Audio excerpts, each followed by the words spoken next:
Hello friends, எல்லோரும் எப்படி இருக்கீங்க? நல்லா இருக்கீங்களா? இன்றைக்கி நம்ம ரொம்ப டேஸ்ட்டான, ரொம்ப டிஃப்ரெண்ட்டான, ரொம்பவே சூப்பரான உப்மா ரெசிபி தான் பார்க்க போகிறோம். இதை நம்ம தோசையில் தான் செஞ்சுருக்கோம்.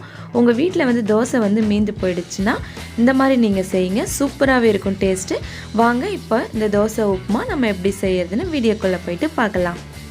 3 தோசையை இந்த மாதிரி நாங்கள் பிச்சு போட்டு எடுத்துக்கிறோம். உங்களுக்கு தேவையான அளவுக்கு நீங்கள் எடுத்துக்கோங்க.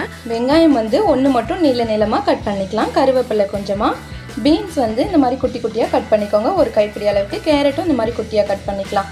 பச்சை மிளகாய் உங்கள் காரத்துக்கு ஏற்ற மாதிரி போட்டுக்கோங்க. உப்பு தேவையான அளவு, மஞ்சள் தூள் ஒரு 1/2 ஸ்பூன், மிளகாத்தூள் உங்கள் காரத்துக்கு ஏற்ற மாதிரி சேர்த்துக்கோங்க. நாங்கள் காஷ்மீரி சில்லி பவுடர் தான் சேர்த்துக்கிறோம்.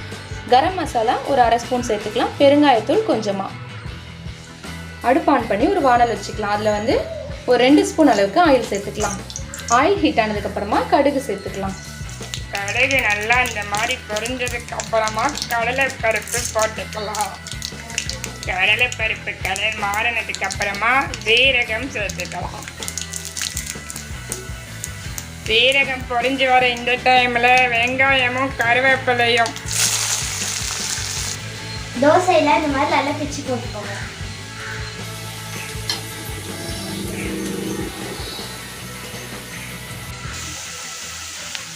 பச்சை மிளகாவை போட்டுக்கோங்க. அதை நல்லா வதக்கிக்கலாம். இப்போ பீன்ஸு கேரட்டையும் சேர்த்துக்கலாம்.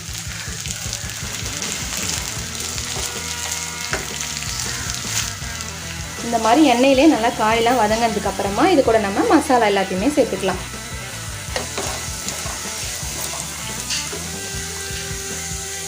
உப்பு சேர்க்கும் போது பார்த்து சேர்த்துக்கோங்க. தோசையில் உப்பு சேர்த்துருந்தீங்கன்னா அந்த காய்க்கு தேவையான அளவுக்கு மட்டும் உப்பு கரெக்டாக பார்த்து சேர்த்துக்கோங்க. இது ஒரு 2லேருந்து 3 நிமிஷத்துக்கு இந்த மாதிரி நல்லா மிக்ஸ் பண்ணி விடுங்க. இப்போ நம்ம சேர்த்த காய் எல்லாமே நல்லா வெந்து வந்துடுச்சு. இந்த சமயத்தில் நம்ம இந்த மாதிரி பிச்சு வச்சுருக்க தோசையெல்லாம் சேர்த்துக்கலாம். சேர்த்ததுக்கப்புறமா இதை நல்லா மிக்ஸ் பண்ணி விடுங்க. நமக்கு காய் கூட சேர்ந்து இது நல்லா கலந்து வரட்டும்.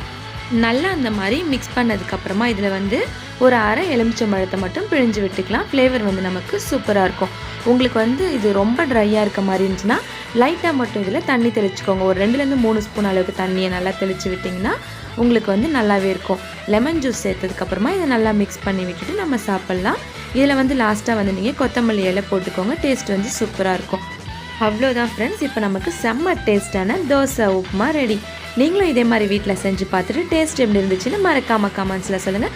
உங்கள் ஃப்ரெண்ட்ஸ் அண்ட் ஃபேமிலி கூட இந்த ரெசிபியை ஷேர் பண்ணிக்கோங்க. நம்ம சேனலை சப்ஸ்கிரைப் பண்ணுங்கள். Thank you, bye bye.